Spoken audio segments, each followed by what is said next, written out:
हरियाणा में कुल मिलाकर 8 गवर्नमेंट कॉलेजेस हैं और एक सेमी गवर्नमेंट कॉलेज है, तो इन टोटलिटी हम कह सकते हैं कि टोटल 9 गवर्नमेंट कॉलेजेस हैं हरियाणा के अंदर।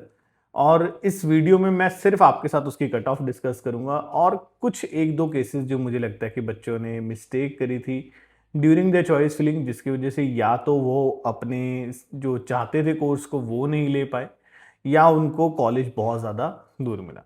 तो मैं विशाल का तरंगा इस वीडियो को आपके साथ शेयर कर रहा हूं और अगर आप कोई भी अपडेट्स मिस नहीं करना चाहते, आप चाहते हैं कि आपके सारी लेटेस्ट अपडेट्स मिलती रहें और जो भी हमारी वीडियोस आती हैं वो आपको मिलती रहें, तो आप डिस्क्रिप्शन में हमारी कम्युनिटी का लिंक दिया हुआ है, आप उसको ज्वाइन कर सकते हैं। That's completely free of cost. और अगर आपको हमारा कंटेंट अच्छा लगता है, क्योंकि इस कंटेंट को बनाने में बहुत ज़्यादा टाइम भी लगता है, एक मेहनत लगती है, अगर आपको वो कंटेंट अच्छा लगता है तो आप उसको लाइक एंड सब्सक्राइब करके प्रमोट कर सकते हैं। तो चलिए स्टार्ट करते हैं। सबसे पहले ईएसआईसी फरीदाबाद के बारे में बात कर लेते हैं। यहाँ पर मैं आपको 2023 से लेकर 2025 की कट ऑफ बताऊंगा और सारी कैटेगरी वाइज भी बताऊंगा। हरियाणा में वैसे तो कंपटीशन बहुत ज़्यादा हाई रहता है, पिछले साल हल्का सा कम देखने को मिला था। तो ईएसआईसी फरीदाबाद की अगर मैं बात करूं तो आप स्क्रीन पर देख सकते हैं कि 2023 में 7,480 गया था जनरल कैटेगरी के लिए, बीसीए के लिए 9,000, बीसीबी के लिए 13,000, एससी के लिए 78,000 और एससी डिप्राइव्ड के लिए 1,24,000। ऐसे आपको बाकी सारे भी नजर आ रहे हैं। और 2025 में यही 9,000 गया था जनरल के लिए और बाकी सबको आपको जैसे स्क्रीन पर नजर आ रहा है आप वहां पर देख सकते हैं। तो आप अगर आगे भी जैसे भी कट ऑफ आप देखते जाएंगे तो आपको नजर आएगा कि लाइक हर साल इसका जो बेसिकली कट ऑफ है वो एक रैंक तक ही पर्टिकुलर सीमित रहता है। ईएसआईसी फरीदाबाद इसलिए पॉपुलर है क्योंकि यहाँ पर हरियाणा का जो अपना बॉन्ड है, जो गवर्नमेंट का बॉन्ड लगता है, वो यहाँ पर एप्लीकेबल नहीं है, तो फीस भी कम है। और जो यहाँ पर बॉन्ड है, वैसे ईएसआईसी का जो अपना बॉन्ड होता है वो बहुत ज़्यादा कम है, 1 साल का बॉन्ड होता है, तो कोई बहुत बड़ी पेनल्टी नहीं होती, 5 लाख रुपए की पेनल्टी है, तो वो लोगों को फेवरेबल लगता है चूज़ करना। और ईएसआईसी का आपको अपना कोटा भी मिलता है पीजी के अंदर, तो वो भी एक आपके लिए बेनिफिशियल पॉइंट बन जाता है। देन पीजीआईएमएस रोहतक की बात कर लेते हैं। 2023 से 2025 की आपको कट ऑफ नज़र आ रही है।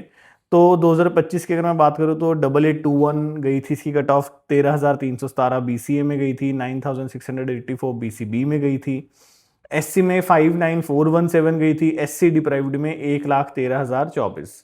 तो ये कट ऑफ है। अगर आप ध्यान से देखेंगे कि लाइक हर साल जो कट ऑफ है वो लगभग सेम ही रह रही है। अब जैसे अगर आप 2023 से 2025 में देखें तो वो 7-8 हज़ार के बीच में ही वेरी कर रही है। और अगर आप बीसीए बीसीबी इन सबको भी देखते हैं तो लगभग इनकी कट ऑफ में भी 1-2 हज़ार का गैप है, बट अदरवाइज वो सेम रेशियो के अंदर ही वर्किंग कर रही है। देन महाराजा अग्रसेन अग्रोहा में हिसार में ये कॉलेज है। ये एक सेमी गवर्नमेंट कॉलेज है, बट इसके ऊपर भी गवर्नमेंट बॉन्ड लागू होता है। ये एक सेमी गवर्नमेंट कॉलेज है, बट इसके ऊपर भी जो गवर्नमेंट का बॉन्ड है वो लागू होता है। इसकी कोई भी सीट एआईक्यू से नहीं आती, सारी की सारी सीट्स इसकी स्टेट के थ्रू ही भरी जाती हैं। जनरल की अगर मैं बात करूं 2025 में तो 16,000 कट ऑफ गई थी, बीसीए में 22,000 कट ऑफ गई थी, बीसीबी में 26,000 गई थी, एससी में 1,18,000 गई थी, एससी डिप्राइव्ड में इसकी 1,60,000 के करीब कट ऑफ गई थी। तो इसकी कट ऑफ आपको बाकी कॉलेजेस के कंपेरेटिवली थोड़ी सी ऊपर जाती हुई दिखेगी, यानी कि थोड़े कम नंबरों पर भी ये ऑप्शन मिल जाता है।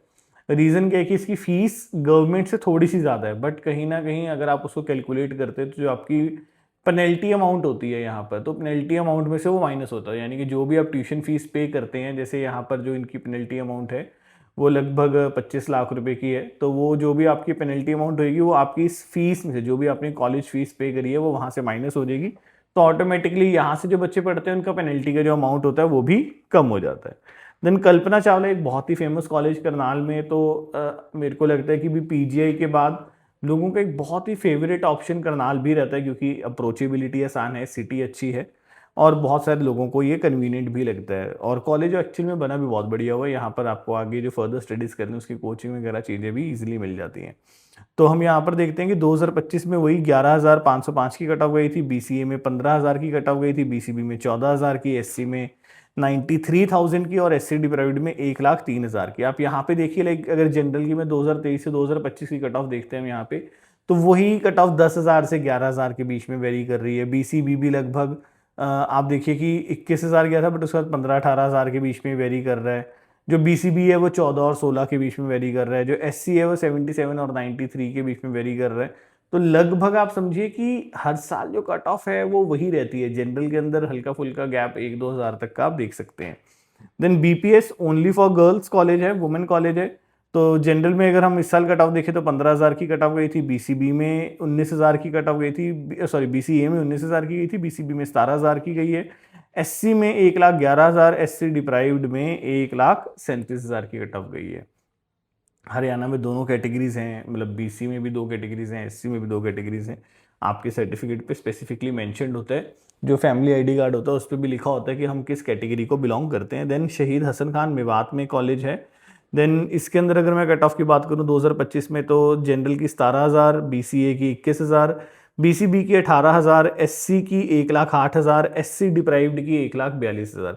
अगेन अगर आप वहां पर 2023 से 2025 देख रहे हैं तो वो सेम वेरिएशन ही चल रही है यहाँ पर, है ना, बहुत ज़्यादा गैप देखने को नहीं मिलता। श्री अटल बिहारी मेडिकल कॉलेज फरीदाबाद में है, तो थोड़ा सा लाइक गवर्नमेंट कॉलेजेस के अंदर जैसे हम देखते हैं तो पुअर कॉलेजेस में आता है, लास्ट ऑप्शन रहता है बच्चों का। यहाँ पर बहुत बढ़िया इंफ्रास्ट्रक्चर देखने को नहीं मिलता, पेशेंट लोड भी कम है, बट स्टिल गवर्नमेंट है तो गवर्नमेंट का कॉलेज कैसा भी बना होगा वो चलेगा ही चलेगा, बिकेगा ही बिकेगा। देन यहाँ पर अब देखिए कि जो अटल बिहारी की कॉलेज की कट ऑफ है 2025 में 24,000, बीसीए की 27,000, then BCB 26,000, SC 1,34,000, SC deprived 1,71,000 की यहाँ पर कट ऑफ देखने को मिली। सबसे लोएस्ट जो कट ऑफ है वो आपको श्री अटल बिहारी मेडिकल कॉलेज की ही रहेगी। इवन दो इसके बाद 2 नए कॉलेजेस इस साल आए हैं, उनकी कट ऑफ भी इससे ऊपर गई, जैसे कि पंडित नेकीराम भिवानी में खुला, महर्षि छेयावान खुला। फिर भी लोगों ने नया कॉलेज प्रेफर किया rather than going to Atal Bihari medical college Faridabad. में भी अगेन मैंने कहा कि जैसे इंफ्रास्ट्रक्चर उसका पुअर है, यही एक रीजन उसका बन के आता है। देन पंडित नेकीराम की बात करें तो यहाँ पर 2025 के अंदर ही ये कॉलेज खुला, 2023-24 में था नहीं। तो 16,000 जनरल की कट ऑफ थी, 23,000 बीसीए की कट ऑफ थी, बीसीबी की 20,000 कट ऑफ थी, बीसी और एससी की 1,12,000, एससी डिप्राइव्ड की 1,59,000। महर्षि छेयावान नारनौल में खुला कॉलेज है, 2025 के अंदर ही खुला है, 2023-24 में कोई सीट्स नहीं थी यहाँ पर, तो 1,80,000 सॉरी 18,000 आपकी जनरल की कट ऑफ गई थी और बीसीए की 27,000 गई थी, बीसीबी 19,000, एससी 1,04,000 और एससी डिप्राइव्ड 1,67,000। तो अगर आप रिजर्व्ड कैटेगरी को बिलोंग करते हैं, अपने डॉक्यूमेंट्स पूरी तरह तैयार रखिए, क्योंकि जनरली आपके डॉक्यूमेंट्स में इनएफिशिएंसी की वजह से आपकी कई बार सीट लॉस हो जाता है। तो आपको अपने डॉक्यूमेंट्स बिल्कुल अप टू डेट और प्रॉपर रेडी होने चाहिए, क्योंकि वहां पर आपको कोई दिन नहीं मिलेंगे इसको ठीक करने के लिए। और पहले कहीं डॉक्यूमेंट्स चेक होते नहीं है, डॉक्यूमेंट्स चेक ही आपके एडमिशन होने के बाद होते हैं। वहां पर अगर आपकी वो डॉक्यूमेंट्स गलत होगी तो वो सीट आपकी ऑटोमेटिकली कैंसिल हो जाएगी और आप उस राउंड अगले आने वाले जितने भी राउंड्स है वहां पर अपनी कैटेगरी के बिना ही जाओगे। तो अपने अगर आप रिजर्व्ड कैटेगरी को बिलोंग कर रहे हैं, आप देखिए कि बहुत नीचे स्कोर पर भी एडमिशन हुई हैं, बट अगर डॉक्यूमेंट सही नहीं होंगे तो नुकसान होगा। अब जनरली मैं यहाँ पर जैसे इसको कट ऑफ्स को देख रहा था तो मैंने यहाँ पर एक पॉइंट नोट किया कि जैसे हरियाणा की अगर मैं अलॉटमेंट्स देखता हूँ, बच्चे चेक कर रहा हूँ कि हरियाणा के बहुत सारे बच्चे, मैं आपको सिर्फ 2 केस ही बता रहा हूँ इसमें। जैसे एक बच्चा है जिसका ऑल इंडिया रैंक था, हरियाणा के बच्चे की बात कर रहा हूँ, 21,980। इसको राउंड 2 तक कोई भी कॉलेज अलॉट नहीं हुआ था हरियाणा में। बट अगर हम हरियाणा की कट ऑफ देखते हैं तो राउंड 3 में जो कट ऑफ गई थी वो 24,000 तक भी चली गई थी। बट मे बी शायद ये लाइक काउंसलिंग को इतना प्रॉपरली गो थ्रू नहीं कर पा रहे थे, या कोई और रीज़न हो सकता है कि भी अनअवेयर थे, या पैनिक डिसीजन। ज़्यादा मेरे को लगता है कि जो पैनिक डिसीजन ही इसमें काम आया होगा।